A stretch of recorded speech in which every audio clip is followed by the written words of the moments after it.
Good day, everyone. I am Hanisel Sarmiento, and today I am going to discuss the chapter 24, Last Homecoming and Trial.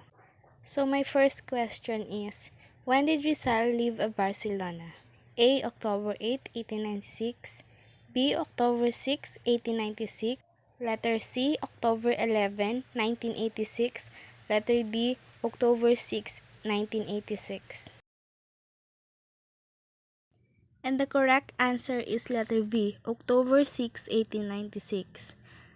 Day by day, since leaving Barcelona on Tuesday, October 6, 1896, Rizal conscientiously recorded the events in his diary. Hindi siya letter A, October 8, 1896 dahil noong October 8, a friendly officer told Rizal that the Madrid newspaper were full of stories about the bloody revolution in the Philippines and were blaming him for it. Hindi din siya letter C, October 11 dahil noong October 11, bago siya dumating sa Port Said, Rizal's diary was taken away and was critically scrutinized by authorities. And letter D ay hindi dahil 1986 siya. Number 2 is, October 11, before reaching the Port Said, Rizal's diary was taken away from him. When the diary returned to him? Letter A, November 1, B, October 12, C, November 2, and D, October 6. And the correct answer is letter C, November 2. On October 11, before reaching the Port Said, Rizal's diary was taken away and was critically scrutinized by the authorities. Nothing dangerous was found in its contents. The cabin was searched thoroughly, but nothing incriminating was found. On November 2, the diary was returned to him. Hindi siya letter V, October 12, at hindi din letter A, November 1. Because that was the date that Rizal not able to record the events of his life from October 12, Monday, to November 1, Sunday. Hindi din siya letter D, October 6, dahil October 6 siya nag-alis ng Barcelona. Number 3. They are the ones who dispatched frantic telegrams to an English lawyer in Singapore named Hugh Fort to rescue Rizal from the Spanish steamer when it reached Singapore by means of writ of habeas corpus. Letter A, Dr. Antonio Regidor and Sixto Lopez. Letter V, Diodato Arellano and Domingo Franco. And letter C, Jose Dizon and Domingo Franco. Letter D, Timoteo Paez and Pedro Serrano Lactao. And the correct answer is letter A, Dr. Antonio Maria Regidor and Sixto Lopez. News of Rizal predicament to reach his friend in Europe and Singapore.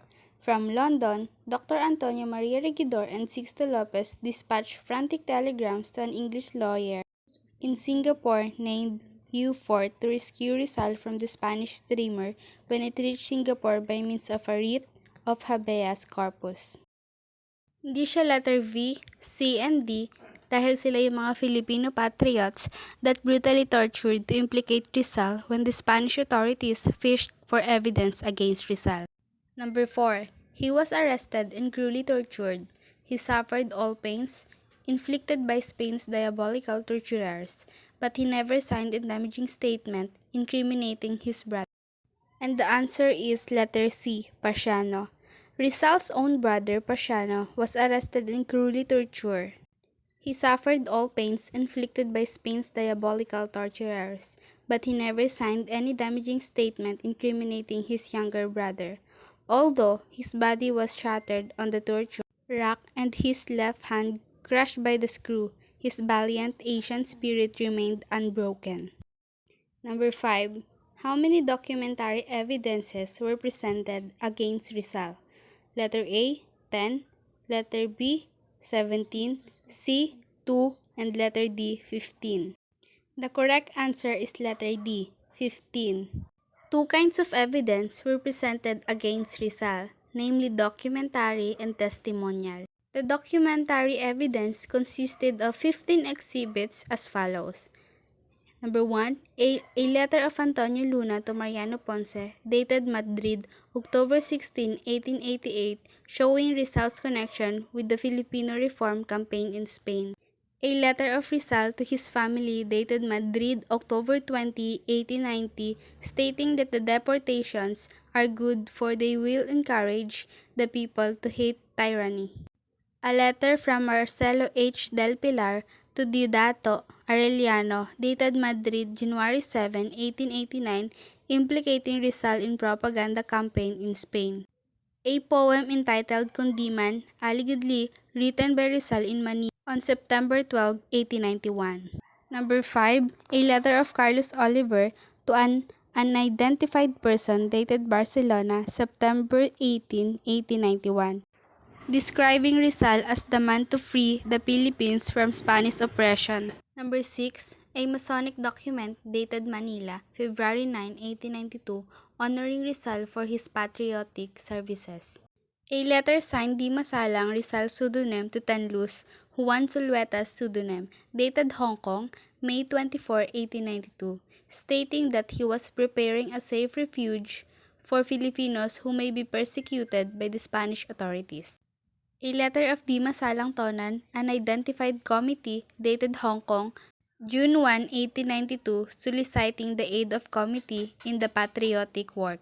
An anonymous and undated letter to the editor of the Hong Kong Telegraph censuring the banishment of Rizal to Dapitan.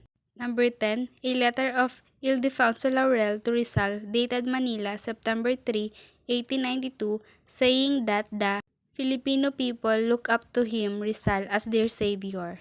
Number 11. A letter of Ildefonso Laurel to Rizal, dated Manila, 1893, informing an unidentified correspondent of the arrest and banishment of Doroten Cortes and Ambrosio Salvador. A letter of Marcelo H. del Pilar to Don Juan A. Tanlus, Juan Zulueta, dated Madrid, June 1, 1893, recommending the establishment of a special organization independent of Masonry to help the cause of the Filipino people. Transcript of a speech of Pincian Emilio Jacinto in a reunion of the Katipunan on July 23, 1893, in which the following cry was uttered: "Long live the Philippines, long live liberty, long live Dr. Rizal, unity." Transcript of speech of Tiktik Jose Toriano Santiago in the same Katipunan reunion, wherein the Katipunan shouted, "Long live the eminent Dr. Rizal, death to the oppressor nation." And last, a poem of Laong Laan Rizal entitled Atalisay, in which the author, who makes the Dapitan School boys sing that they know how to fight for their rights. Number 6. Blanc was proved to be the brother of Rizal's bodyguard in Calamba in 1887. He was chosen by Rizal to become his defender. Letter A. Jose Tabiel de Andrade. Letter B. Don Luis Tabiel de Andrade. Letter C. Colonel Francisco Olive. And D. Sixto Lopez. And the correct answer is letter B. Don Luis Tabiel de Andrade. On December 8, feast day of the Immaculate Conception, a list of 100 first and second lieutenants in the Spanish Army was presented to Rizal. He looked over the list. One name struck his fancy. It was Don Luis Tabiel de Andrade, first lieutenant of the artillery. The name was familiar to him, so that he chose the lieutenant to be his defender in the court. Lieutenant Luis Tabiel de Andrade proved to be the brother of Lieutenant Jose Tabiel de Andrade, Rizal's bodyguard in Calamba in 1887. Hindi siya letter A kasi sabi nga, si Jose Tabiel de Andrade ay ang kapatid ni Don Luis Tabiel de Andrade na naging bodyguard ni Rizal sa Calamba noong 1887. Hindi siya letter C, Colonel Francisco Olive, because he was subjected to a grueling 5 days preliminary investigation that Rizal was accused. Hindi din siya letter D, Sixto Lopez, because going back to the number 3 questions, Sixto Lopez dispatched frantic telegrams to an English lawyer in Singapore. Number 7. After studying the papers, Don Nicolas de la Peña submitted the following recommendations, except one.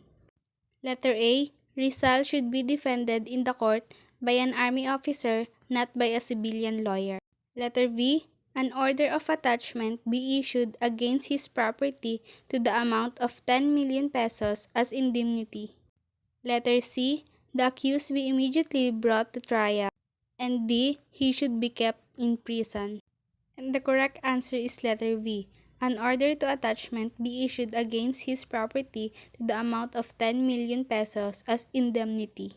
Because after studying the papers, Peña submitted the following recommendations. Number 1, the accused be immediately brought to the trial. Number 2, he should be kept in prison.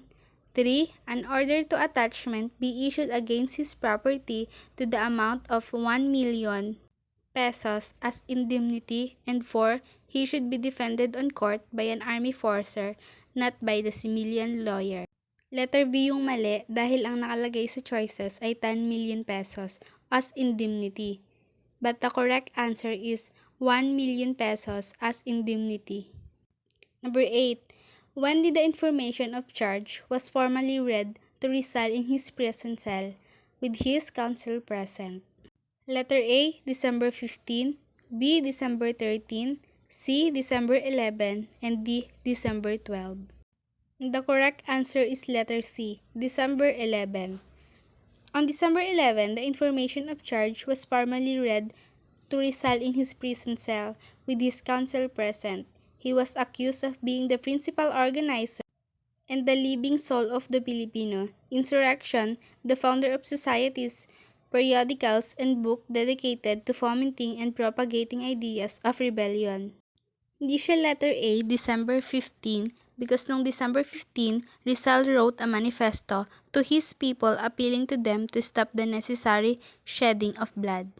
Hindi din siya letter B, dahil noong December 13, the papers of the Rizal's case forwarded to Malacanang Place. Hindi din siya December 12, dahil sinama ko lang talaga siya sa choices. On December 15, Rizal wrote a manifesto appealing to them to stop the necessary shedding of blood and to achieve their liberties by means of education and industry. The letter of manifesto is for whom? Letter A, for his family. Letter B, for his friend. Letter C, for his countrymen. And letter D, Andres Bonifacio. And the correct answer is letter C, countrymen. And last, number 10, Pulabeja approved the decision of the court, martial, and ordered Rizal to be shot at blank. Letter A, 8 o'clock in the morning of December 30 at Bagong Bayan Field, Luneta. Letter B, 7 o'clock in the morning of December 13 at Calamba, Laguna. Letter C, 3 o'clock in the afternoon of December 30 at Bagong Bayan Field, Luneta.